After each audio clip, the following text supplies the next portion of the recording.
Example 4 is very similar to example 3, but this time instead of getting exact answers, we want approximate answers. So we want to solve each equation and round the answer to the nearest hundredth. So let's go ahead and get started. In letter A, we have x squared minus 8 equal to 22. We have to isolate the x squared first. So to do that, we would need to add 8 to both sides. So we're going to add 8 on the left and add 8 on the right. So we get x squared equal to 30.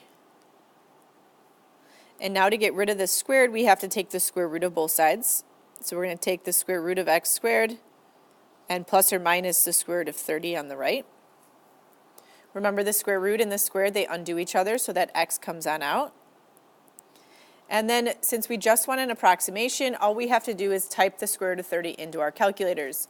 And if we do that, we get x equal to plus or minus 5.48.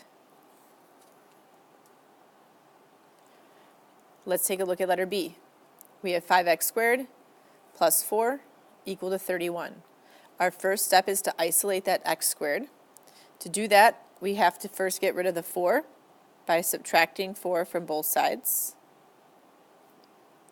That leaves us with 5x squared equal to 27. And then we have to divide both sides by 5. And now we have our x squared by itself. X squared is equal to 27 over 5.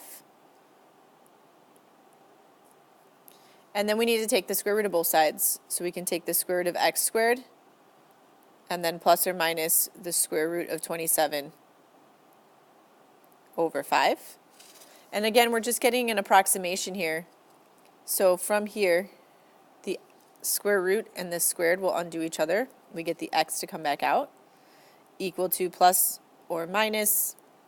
And then we're just typing in our calculator the square root of 27 over 5. And if you do that, you should get 2.32